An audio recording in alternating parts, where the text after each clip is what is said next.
तर लोक पण ओळखतात. आणि मग ज्यांना आम्ही मारलं त्या दिवशी ते म्हणाले, साहेब तुम्ही इथे मारलं इथे मारलं. मी कळतात म्हटलं तुम्ही दगड मारले, काल तुम्ही दगड मारत होता तेव्हा तुम्हाला वेळ लागलेला नव्हता, आम्हालाही लागलं नव्हतं. तुम्ही जितके वेळा दगड माराल तितके वेळा आम्ही तुम्हाला मारू. पण तुम्ही आता शांत आहात बोलतात, ते पण बोलतोय तुमच्या ज्यामुळे मारतोय मला. तर तुम्ही मारायचं नसतं हे तुम्हाला कळेल तेव्हा आम्हाला मारायची गरज नाही राहणार.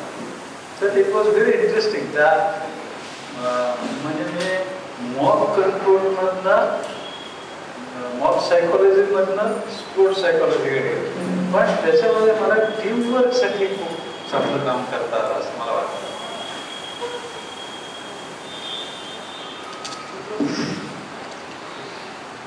बाम सरांना त्यांच्या या पोलीस दलातल्या सेवेबद्दल राष्ट्रपतींचं पोलीस पदक मिळालेलं आणि भारतीय पोलीस पदक असं मिळालेलं.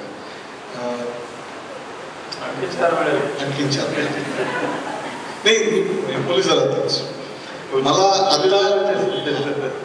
त्यांच्या साहित्य संमेलनातला किस्सा ऐकताना असं वाटलं की ते निवृत्त झाल्यानंतर मग साहित्य संमेलनामध्ये गोंधळ वगैरे जरा जास्ती व्हायला लागला. आता आपण क्रीडा मानसशास्त्राचा उल्लेख केला. आपण पोलीस दलात असतानाच त्यामध्ये होतात आणि आपण स्पोर्ट्स स्वतः आपण उत्तम काही खेळ खेळत होतात त्या काळामध्ये आणि मग ते करता करता आपण स्पोर्ट्स सायकोलॉजीकडे गेलो. तर पोलीस दलातला आपला क्रीडा म्हणजे आपण क्रीडा नैपुण्य प्राप्त करण्याचा जो काही प्रकार होता तो आणि मग मानसशास्त्र हा आता जरा टप्पा आम्हाला जरा सांगा. खेळाची आवड मला लहानपणापासून होती. शाळेमध्ये आणि कॉलेजमध्ये खेळच महत्वाचा, बाकी सगळं एक्स्ट्रा करिक्युलर म्हणजे अभ्यास वेळ मिळाला तर अभ्यास नाही करायचा.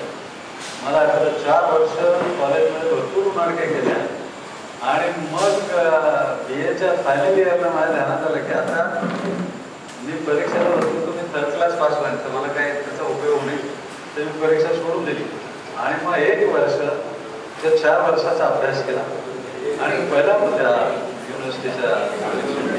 पण खेळांची जी आवड होती ती उच्चच होती. मला खूप आवड असायची. लहानपणी माझ्या वडिलांनी 5 नंतर आम्हाला झोपूच दिलं नाही घरी. तेव्हा उठून आणून जायचं बाहेर, नाही तर गाठ पाठवतायचं माठातलं. तेव्हा फ्रीज वगैरे नव्हतं ना, तर फ्रीज मध्ये होतं. ते सर्व उठायचं जायचं व्यायामशाळेत, मेहनत करायची आणि व्यायामशाळेत ते कडक ते असं मुदगलकर नावाचं शिक्षक होते, ते लेझिम फेकून मारायला रपकन पाठीत ते लेझिम बसलं की त्याच्या मला असं रक्त आलेलं आहे कितीतरी वेळा. ते म्हणजे असं दुसऱ्याशी बोलायचं नाही, इकडे शिस्त जबरदस्त व्यायामशाळामध्ये आम्ही शिकलो. त्याचा मला खूप फायदा झाला खेळांचा. एकूणच मला सबंध आयुष्यावर खूप. पण ती जी खेळाडू वृत्ती असते ना, एक स्पर्धा म्हणजे काय तेच मुळात आपल्या लोकांना समजत नाही. की स्पर्धा म्हणजे ज्याच्याशी स्पर्धा आहे तो आपला शत्रू असा गैरसमज असतो. स्पर्धा ही कधीही शत्रूशी नसते. ती आपल्या भावंडांशी असते, ती आपल्या मित्रांशी असते, ती आपल्या वर्गातल्या, तुम्ही शाळेत जात असला कॉलेजमध्ये तुम्ही